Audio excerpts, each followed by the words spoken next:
Hello guys, WhatsApp, ಎಲ್ರು ಹೇಗಿದ್ದೀರಾ? ನಾವು ಇವಾಗ ಹೊರಟಿದೀವಿ ಕಬ್ಬಾಳಮ್ಮ ಟೆಂಪಲ್.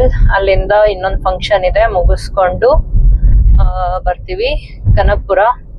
ಡ್ರೈವಿಂಗ್ ಸೀಟ್ ಅಲ್ಲಿ ಪ್ರಧಾನ್. ಸೊ ಕಬ್ಬಾಳಮ್ಮ ಟೆಂಪಲ್ ಹೋದ್ಮೇಲೆ ತೋರಿಸ್ತೀನಿ ಹೇಗಿದೆ ಅಂತ ಹೇಳ್ಬಿಟ್ಟು, ಅದ್ರದ್ದು ಹಿಸ್ಟ್ರಿ ಕೂಡ ಹೇಳ್ತೀನಿ. ಓಕೆ, ಟೆಂಪಲ್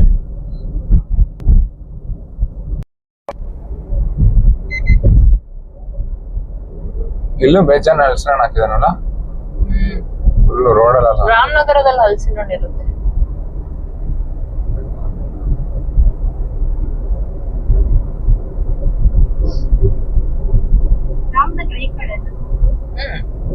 ಈ ರಾಮನಗರನೇ ಹೋಗ್ತಾ ಇರೋದು, ರಾಮನಗರ ಡಿಸ್ಟ್ರಿಕ್ಟ್.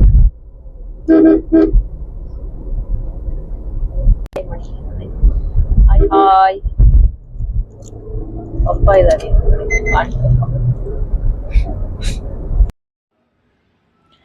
ಕನಕಪುರ ತಾಲೂಕಿನ ಕಬ್ಬಾಳು ಗ್ರಾಮದಲ್ಲಿರುವ ಶ್ರೀ ಕಬ್ಬಾಳಮ್ಮ ದೇವಿ ಅತ್ಯಂತ ಪ್ರಸಿದ್ಧ ಹಾಗೂ ಅಪೂರ್ವ ಶಕ್ತಿ ದೇವತೆಯಾಗಿದ್ದಾಳೆ. ಪ್ರಕೃತಿಯ ಮಡಿಲಿನಲ್ಲಿ ನೆಲೆಸಿರುವ ಈ ದೇವಸ್ಥಾನ 200 ವರ್ಷಗಳ ಇತಿಹಾಸವನ್ನು ಹೊಂದಿದ್ದು, ಭಕ್ತರ ಇಷ್ಟಾರ್ಥಗಳನ್ನು ಈಡೇರಿಸುವ ದೇವಿಯಾಗಿ ಪೂಜಿಸಲ್ಪಡುತ್ತದೆ. ದೇವಿಯ ಮೂಲ ನೆಲೆ ತಮಿಳುನಾಡು ರಾಜ್ಯವಾಗಿದೆ. ಆಕೆ ತನ್ನ ಪರಿವಾರದ ದೇವತೆಗಳೊಂದಿಗೆ ಲೋಕ ಸಂಚಾರ ಮಾಡುತ್ತಿರುವಾಗ ಕಬ್ಬಾಳು ಗ್ರಾಮದಲ್ಲಿ ಬಂದು ನಿಲ್ತಾಳೆ. ಮಳೆ ಬರುತ್ತಿರುತ್ತೆ. ಆವಾಗ ಅಡಿಕೆ ತೋಟದ ಆಶ್ರಯ ಪಡೆದು ನಿಂತಾಗ ಅಲ್ಲೇ ಅವಳು ಮೂರ್ತಿಯಾಗಿ ನೆಲೆಸ್ತಾಳೆ ಅನ್ನೋದು ಇತಿಹಾಸ ಹೇಳುತ್ತೆ. ಈ ದೇವಾಲಯ ಬಹಳ ಪುರಾತನವಾಗಿದ್ದು ಇಲ್ಲಿ ಮರದ ವಿಗ್ರಹ ಇತ್ತು. ಇವಾಗ ಅದನ್ನು ಶಿಲಾಮೂರ್ತಿಯನ್ನು ಪ್ರತಿಷ್ಠಾಪಿಸಲಾಗಿದೆ. 2015ರಲ್ಲಿ ಮಾಡಿದ್ರು.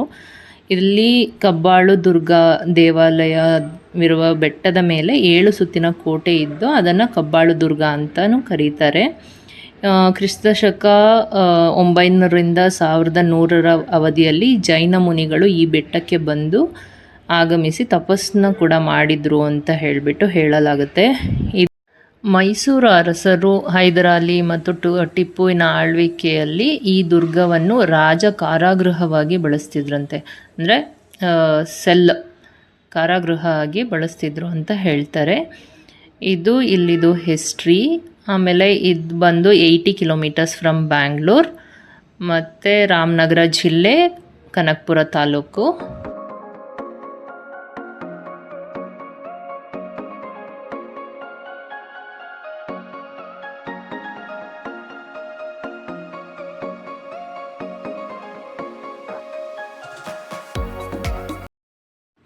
ನೀವೇನಾದರೂ ಬರೋದಾದರೆ ವೀಕ್ ಡೇಸ್ ಯಾವಾಗಾದರೂ ಟೈಮ್ ಮಾಡ್ಕೊಂಡು ಬನ್ನಿ. ಆ್ಯಂಡ್ ಮೇಕ್ ಶ್ಯೂರ್ ಅಮಾವಾಸ್ಯೆ ದಿನ ಬರದೇ ಇರೋ ಥರ, ಬಿಕಾಸ್ ಅಮಾವಾಸ್ಯೆ ದಿನ ಪ್ರತಿ ಅಮಾವಾಸ್ಯೆಲೂ ತುಂಬ ವಿಶೇಷ ಪೂಜೆ ಇರೋದ್ರಿಂದ it will be like rush ಇರುತ್ತೆ, ತುಂಬ ರಶ್ ಇರುತ್ತೆ. ತುಂಬ ಜನ ಇಲ್ಲಿ ಹರಕೆ ಒಪ್ಪಿಸ್ಬಿಟ್ಟು ಹರಕೆ ಕೊಡೋಕ್ಕೆ ಅಂತಲೇ ಬರ್ತಾರೆ. So it will be rush. So ನೋಡ್ಕೊಂಡು ಬನ್ನಿ ನೀವು ಬರೋದಿದ್ರೂ. ನಾವು ಹೋಗಿದ್ದು ಆನ್ ಸಂಡೇ. ನಮಗೇನು ಹೋಗುವಾಗ ತುಂಬ ರಶ್ ಇತ್ತು. ನಾವು ಆಮೇಲೆ ಸ್ಪೆಷಲ್ ಎಂಟ್ರಿ ಟಿಕೆಟ್ ತೊಗೊಂಡು ಹೋದ್ವಿ. ಹಾಗಾಗಿ ಸ್ವಲ್ಪ ಓಕೆ, ಬಟ್ ಸ್ಟಿಲ್ ತುಂಬ ರಶ್ ಇತ್ತು. ನೀವು ಹೋಗುವಾಗ ಹುಷಾರು, ಅಂದರೆ ಡೇ ನೋಡಿಕೊಂಡು ಹೋಗಿ ಅಂತ ನಾನು ಹೇಳ್ತೀನಿ. ನಮ್ಮ ಜೊತೆ ಫುಲ್ ಫ್ಯಾಮಿಲಿ, ಮಮ್ಮಿ, ಪಪ್ಪ, ಮೋಹಿತ್, ಗಾನಾ, ಭಾವ ಎಲ್ಲರೂ ಬಂದಿದ್ದರು. ಆ್ಯಂಡ್ ಅಲಾಂಗ್ ವಿತ್ ದಟ್ ಸೃಷ್ಟಿ ಮತ್ತು ನೇಹಾ ಕೂಡ ಇದ್ದರು.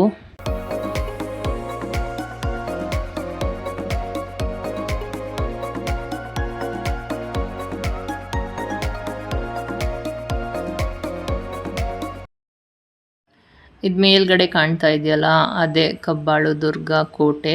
ಅಲ್ಲಿ ಮೇಲೆ 7 ಸುತ್ತಿನ ಕೋಟೆ ಇದೆ ಅಂತ ಹೇಳ್ತಾರೆ. ಇದನ್ನು ಮುಗಿಸ್ಕೊಂಡು ಡೈರೆಕ್ಟ್ ನಾವು ಫಂಕ್ಷನ್ಗೆ ಹೋದ್ವಿ. ಫಂಕ್ಷನಲ್ಲಿ ಊಟ ಎಲ್ಲ ಮುಗಿಸಿ ಟೈಮ್ ಪಾಸ್ ಮಾಡೋಕ್ಕೆ ಅಂತ ಬಾಯ್ಸ್ ಎಲ್ಲ ಬಾಟಲ್ ಇಟ್ಕೊಂಡು ಆಟಾಡ್ತಾ ಇದ್ರು. ಅದನ್ನೇ ಸುಮ್ಮನೆ ವಿಡಿಯೋ ಮಾಡಿದ್ದೀನಿ.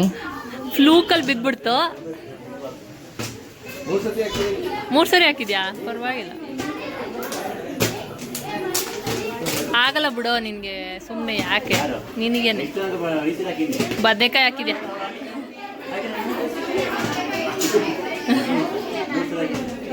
ಹಾಂ ಆಯಿತು.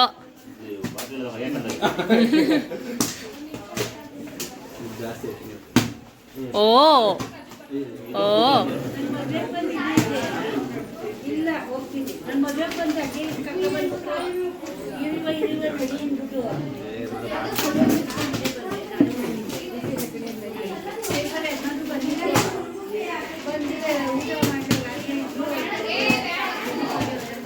ನಾವು ಮದುವೆ ಮುಗಿಸ್ಕೊಂಡು ಬರುವಾಗ ಅಲ್ಲೇ ಪಕ್ಕದ ಮನೆಯವರು ಸಿಲ್ಕ್ ವರ್ಮ್ ಮಾಡಿದರು. ಸಿಲ್ಕ್ ವರ್ಮ್ ಅಂತ ಹೇಳಿದ್ರೆ ರೇಷ್ಮೆ ಹುಳ, ರೇಷ್ಮೆನ ತಿನ್ನಕ್ಕೆ ಬಿಟ್ಬಿಟ್ಟು ಅದು ಹುಳ ಕಟ್ಟೋಕ್ಕೆ ಅವರು ಹುಳನ ಹೆರಗ್ತಾಯಿದ್ರು. ನಮಗೆ ಫಸ್ಟ್ ಟೈಮ್ ಆಗಿದ್ದರಿಂದ ನಾವು ಹಾಗೆ ಹೋಗಿ ವಿಸಿಟ್ ಮಾಡಿದ್ವಿ. ಅದು ಹುಳ ನೋಡುವಾಗ ಭಯ ಆಗ್ತಾಯಿತ್ತು ಅದು ಒದ್ದಾಡೋದು ನೋಡಿದ್ರೆ. ಬಟ್ ಅವರು ಅದೇನು ಮಾಡಲ್ಲ, ತುಂಬ ಸಾಧು ಇರುತ್ತೆ, ಏನು ಮಾಡಲ್ಲ ಅಂತ ಹೇಳಿದ್ರು. ಬಟ್ ಸ್ಟಿಲ್ ಅದು ಹುಳಗಳು ಮಿಲಿ ಅಂತ ಅನ್ನುವಾಗ ಒಂಥರ ಫೀಲ್ ಆಗುತ್ತೆ. ಅವ್ರು ಹೇಗೆ ಟಚ್ ಮಾಡ್ತಾರೆ ಅಂತ ಗೊತ್ತಿಲ್ಲ, ಬಟ್ ಇಟ್ಸ್ ಗ್ರೇಟ್ ಆ್ಯಕ್ಚುಲಿ. ಅದನ್ನು ಎಲ್ಲ ಕೈಯಲ್ಲೇ ಮುಟ್ಟಿ ಮಾಡ್ತಾರಲ್ವ. ನಾವು ಸೀರೆ ಹಾಕ್ಕೊಳ್ಳುವಾಗ actually we don't feel that, but ಇದ್ರ ಹುಳದಿಂದನೇ ಅದು ಸಿಲ್ಕ್ ಬಂದು ನಾವು ಆ ದಾರನ ತೆಗೆದ್ಬಿಟ್ಟು ಸಿಲ್ಕ್ ಸ್ಯಾರಿಗಳನ್ನ ಮಾಡ್ತಾರೆ. ಅವರು ನೀಟಾಗಿ ಎಕ್ಸ್ಪ್ಲೈನ್ ಮಾಡಿದ್ರು ಯಾವ ಥರ ಸಿಲ್ಕ್ ತೆಗಿತಾರೆ, ಹೇಗೆ ಗೂಡು ಕಟ್ಟುತ್ತೆ, ಎಷ್ಟು ದಿವಸ ಬೇಕು ಅಂತ. Almost like 45 days to 50 days ಅವರು ಅದನ್ನು ಫಸಲನ್ನು ತೆಗಿತಾರೆ. ನೀಟಾಗಿ ಎಕ್ಸ್ಪ್ಲೈನ್ ಮಾಡಿದ್ರು. ಗಾನ ಫುಲ್ ಕೈಯಲ್ಲೆಲ್ಲ ಹಿಡ್ಕೊಂಡು ಚೋಟಿಗೆ ತೋರ್ಸೋಕ್ಕೆ ಅಂತ ಹೇಳ್ಬಿಟ್ಟು ಹಿಡ್ಕೊಂಡು ಹೋಗಿದ್ಲು.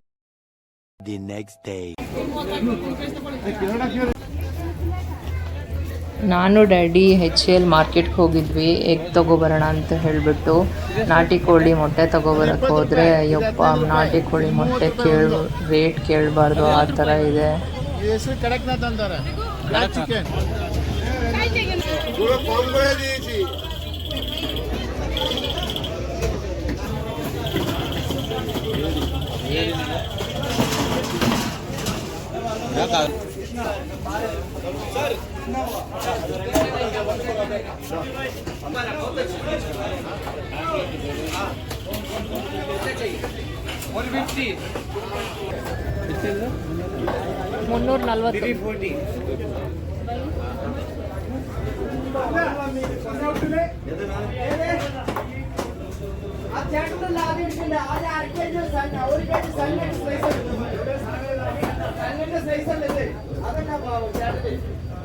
ನಾವು 1 kg ಮತ್ತಿ ಮೀನು ತೊಗೊಂಡು ಬಂದ್ವಿ. 340 ಕಿಲೋ. ಊರ ಕಡೆ ಎಲ್ಲ ಕಮ್ಮಿ ಇರುತ್ತೆ, ಬಟ್ ಬೆಂಗಳೂರಲ್ಲಿ fish rate, chicken rate almost ಎಲ್ಲ ಕಡೆನೂ ಕಾಸ್ಟ್ಲಿನೇ.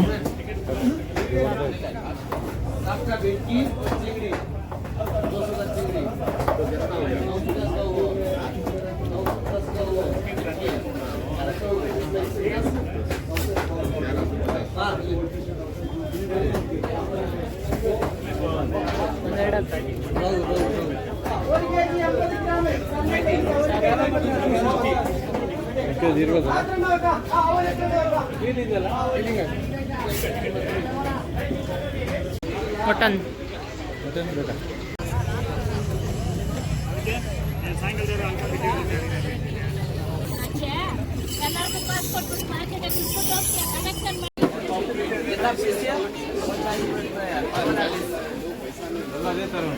ಎಷ್ಟು ಜನ 3 ಲೆಕ್ಕ 10, 11, 12, 3 ಡಜನ್ನ 13, 14, 15, 16, 17, ಇದೆಷ್ಟು ಗಿರಿರಾಜ ಕೋಳಿ? ಮಾತಾಡ್ಬೋದು 18 eggs ಹಾಕಿದ್ದೀನಿ. ಗಿರಿರಾಜ 100 ರೂಪಾಯಿಗೆ 6 ಬರುತ್ತೆ, ನಿಮ್ಗೆ 8 ಹಾಕ್ತೀನಿ. ಅದು ಬಾತುಕೋಳಿ 19, 20, 21 ಇದು ಅಷ್ಟೇ 100 ರೂಪಾಯಿಗೆ 6 ಬರುತ್ತೆ. ನಿಮಗೆ ಬೇಕು ಅಂದರೆ 8 ಹಾಕ್ತೀನಿ. 100 ರೂಪಾಯಿಗೆ 6 ಬರುತ್ತೆ, ನಿಮಗೆ 8 ಹಾಕ್ತೀನಿ. ಎಷ್ಟು ದೊಡ್ಡದಿದೆ? ದೊಡ್ಡದಿದೆ. ಮತ್ತಿನಿಂದ ರೇಟ್ ಜಾಸ್ತಿ ಇದೆ. ರೇಟ್ ಅಂದರೆ ರೇಟ್ ಅಲ್ಲ, ಎಲ್ಲ ಕೊಳ್ತದ ಮೀನು ಅದು ಇದು. ಅಲ್ಲಿ ಫ್ರೆಶ್ ಆಗಿತ್ತು ಹಾಕೋದು. ನಾಟಿ ಕೋಳಿ ಮೊಟ್ಟೆ ನೋಡಿ, ಒಂದು ಮೊಟ್ಟೆಗೆ 10 rupees. ನೋಡಿ ಎಷ್ಟು ಚಿಕ್ಕದಿದೆ, ಕೈಯಲ್ಲಿ ಇಟ್ಕೋಬೋದು. ಇಷ್ಟೇ ಇರೋದು.